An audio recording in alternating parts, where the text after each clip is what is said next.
with volume, meaning that we can see activity more at the bid, the the intraday volume profile going below 20 and a quarter, then I will expect, uh, or I can say look for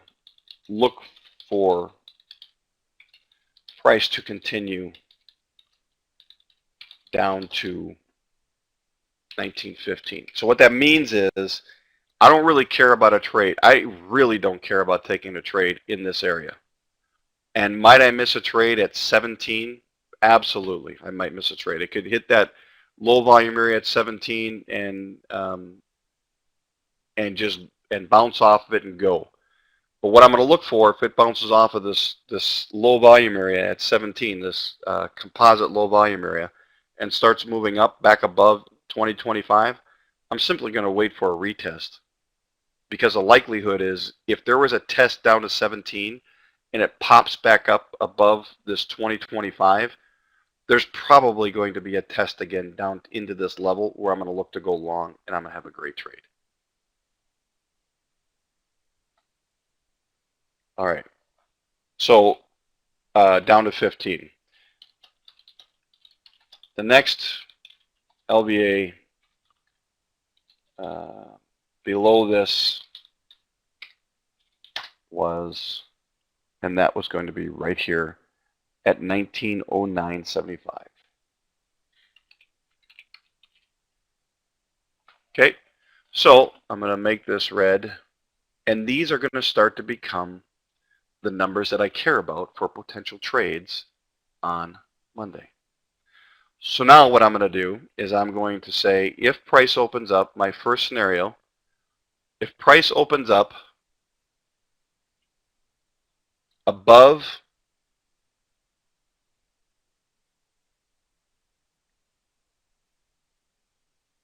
price was close here. If price opens up above this 2025, price opens up above 2025,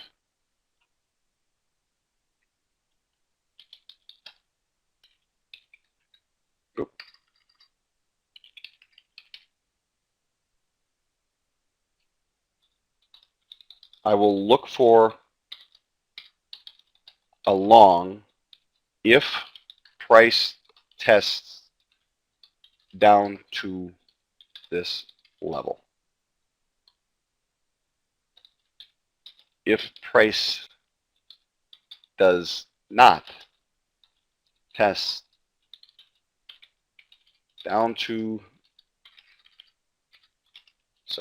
level, then, remember I'm building if-then statements, right? This starts building my trade plan. What if price doesn't test back down here? What if it opens up in here and it doesn't test back down? Then this level, 23.25, I'm going to watch what happens around 23.25, which is where the end of the day was, the closing swing low. Then, and I'm just going to say watch,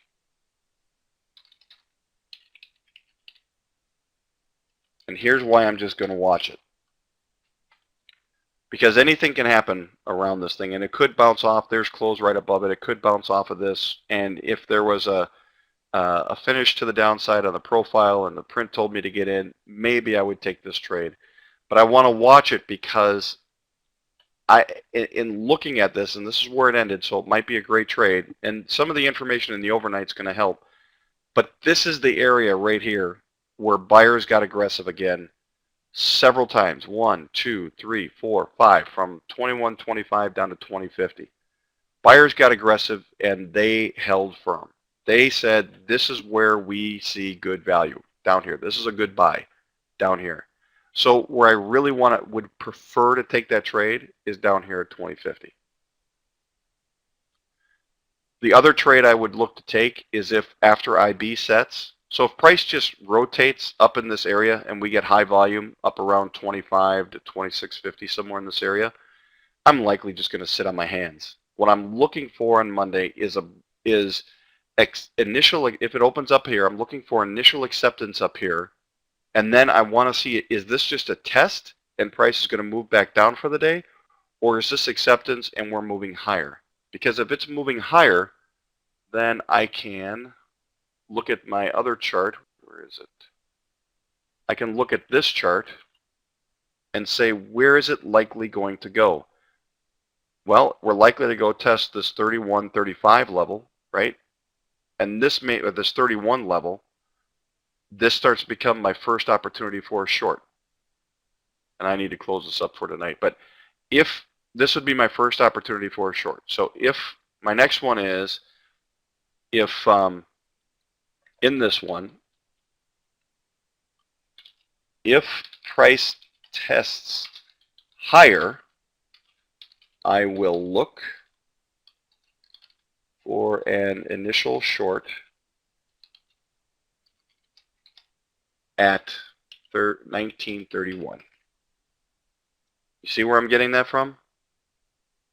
Right here. It's a low volume area right here, and it's a low volume area right here. I can see from this that it was a decent unfair high and unfair low, right? Price came up, bounced off, a little bit of passing through, but once it got through there, it was a great unfair low. As price came down below it, it was a good unfair high, good unfair high. It tweaked up through it, bounced off of, actually tweaked up to this low volume area at 37.75, and then once it got back down through it, it was a good unfair high.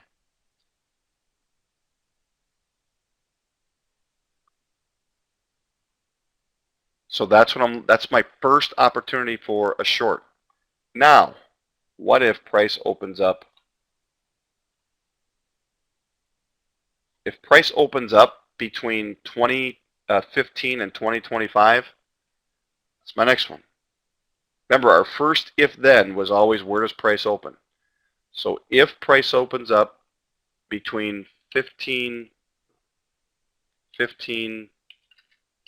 and 15, 20, 25, then I will sit on my hands.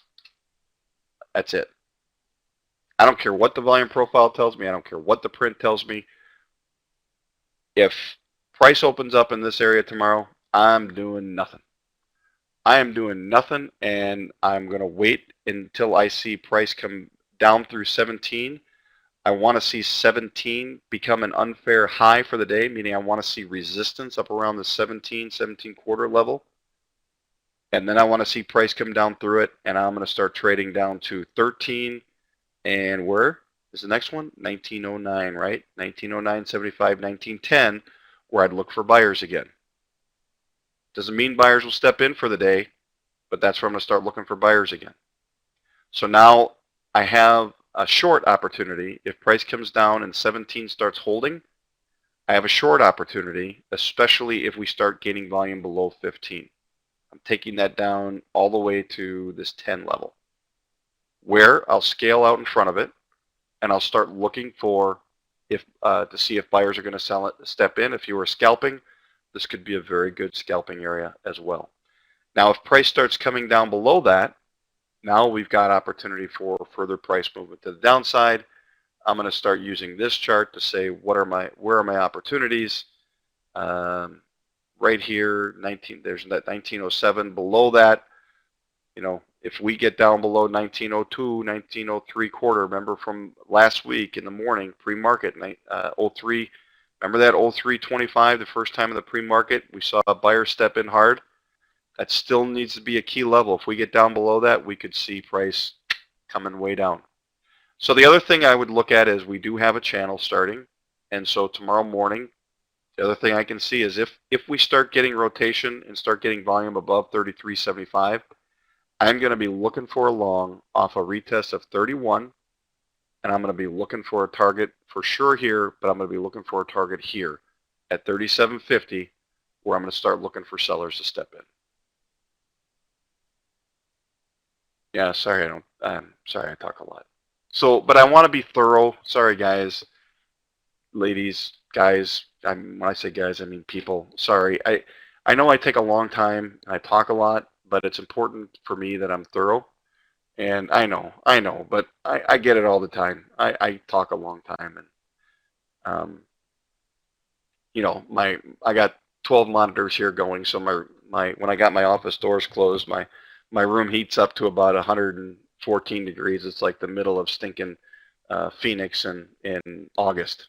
Um, but I like to do this, and it's really, really important for me that what I do makes sense, and you can start to begin to get the concepts of what it is I'm doing. So, yeah, I like to give. My goal is to always over deliver. If anybody ever tells me I'm giving them too much, then I know I'm giving them just enough.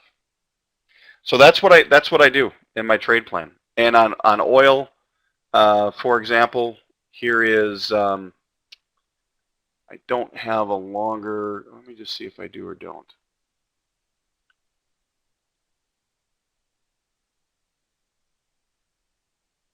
Yeah, I do.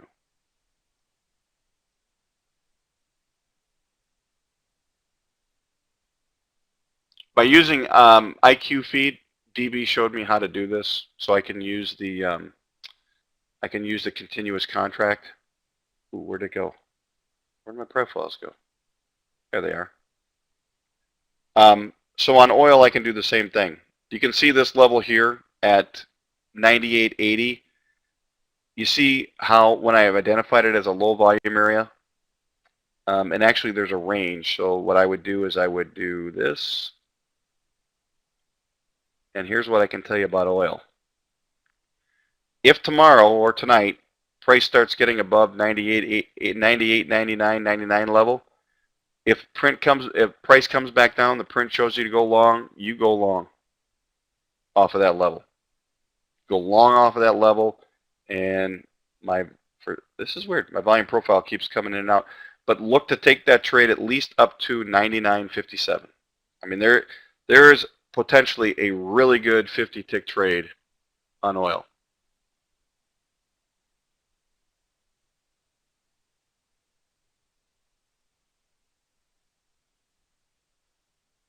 Everybody see that?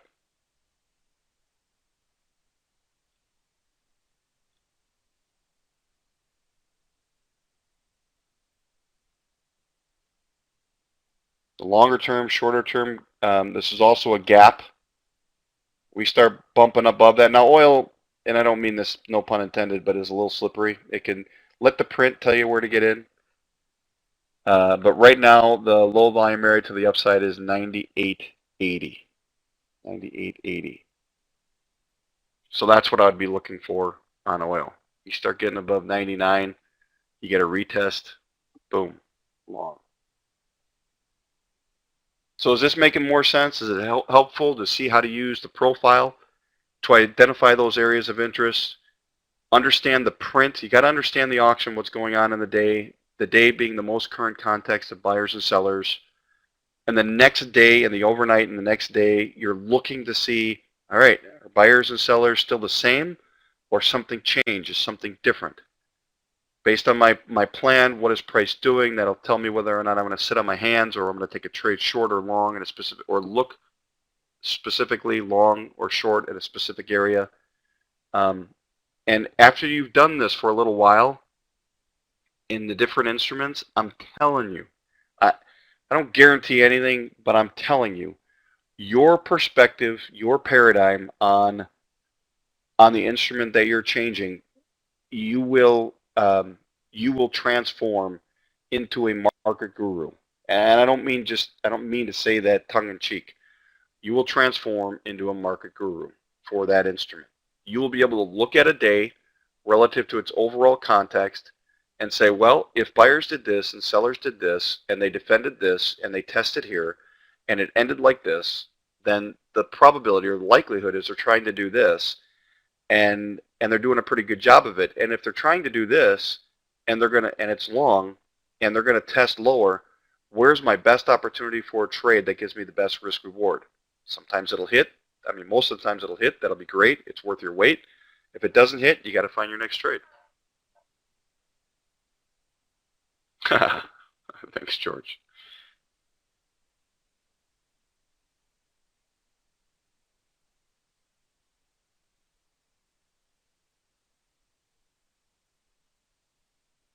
Yeah, you have to keep, and the Brian, it's a jigsaw puzzle, but it's repetition, repetition, repetition, repetition.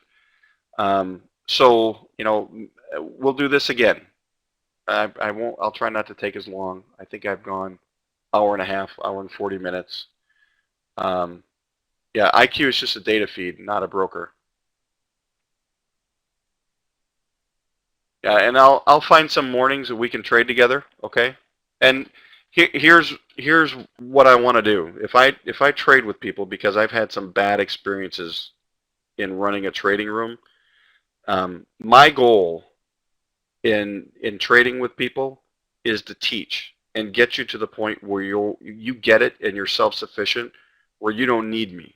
Because if I create a scenario where you need me and something happens to me, then you're in trouble. I don't help you at all.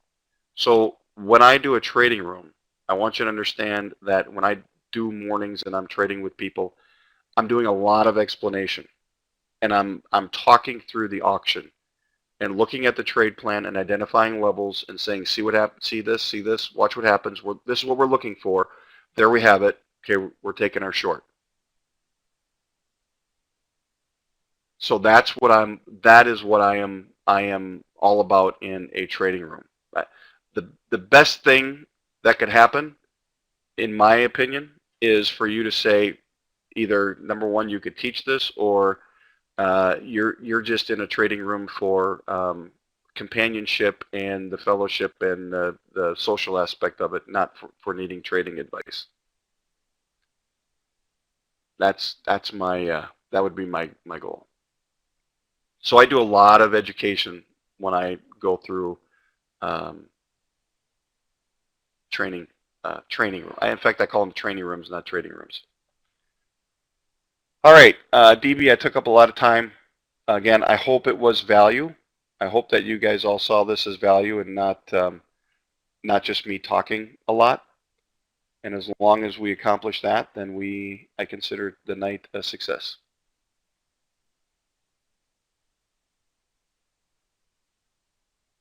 Any last questions?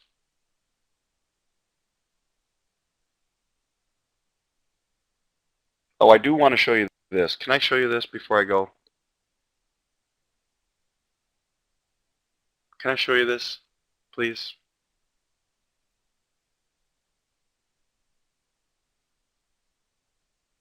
Okay. Sorry, DB. Oil market opened, and I'm watching. This is one of the things I do, especially with oil, because the print is so stinking thin, right? So the oil market opened up tonight, and I'm watching the numbers. I'm watching the auction. I see some selling coming in, selling coming in, selling coming in, and buying. 25. Okay, that's fine. Price keeps moving lower. I'm waiting. I'm waiting. I'm waiting. Boom. I see this number here at 68. 68. Price test lower. The bid goes weak. Strength comes back into the offer. I'm long. I'm long, and I'm looking at all this buying back up into here. I'm long. In fact, I got long, and then I got long again as price came down a little bit and took some off. And then expected price to, my expectation was if price kind of got through this level up here around 73, 74, that it would start to move higher. And actually, I'm going to take one off. I'm going to go down real quick. This is just sim, because I knew I couldn't manage this trade, so I put it on in sim. This was my expectation. I was hoping by the time I was done, I can come back and show you what I was looking at and why I did this trade, but I don't have enough. I'm not just going to let a trade sit behind a couple other screens and let it go, and I was hoping to be able to show this to you.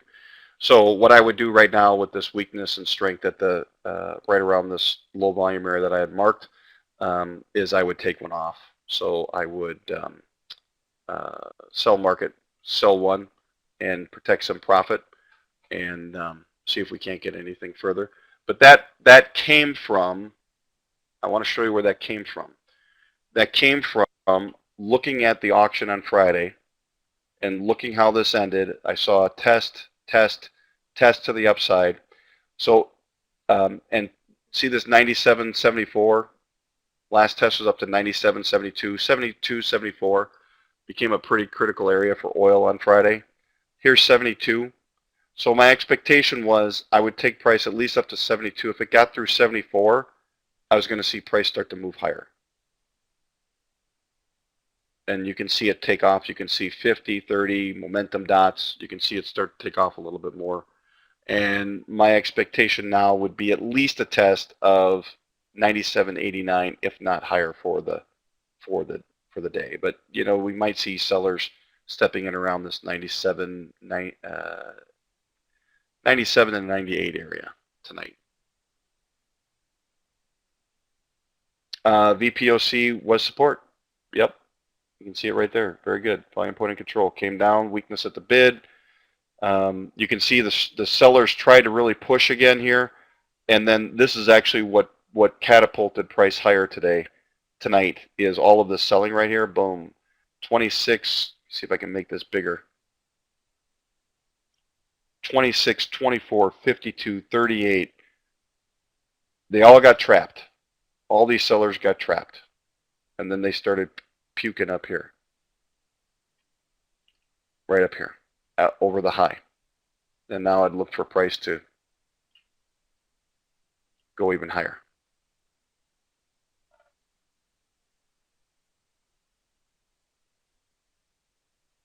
Okay. Anything you want to say, DB?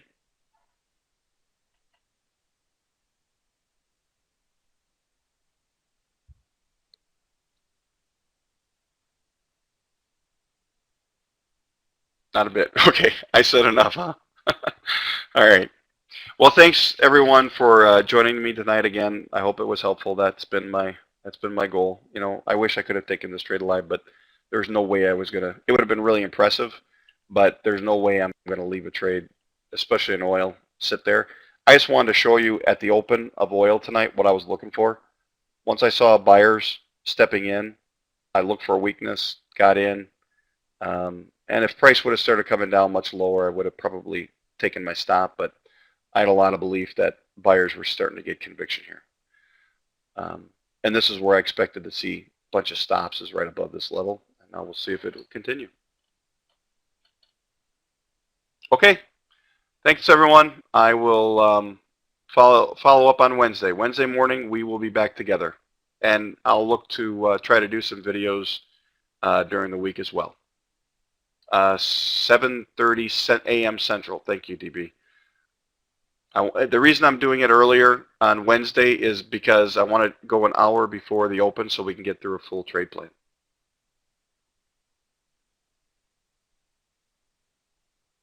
Yep. Okay. Thanks, everyone. I'm going to go and get some dinner. Have a great night.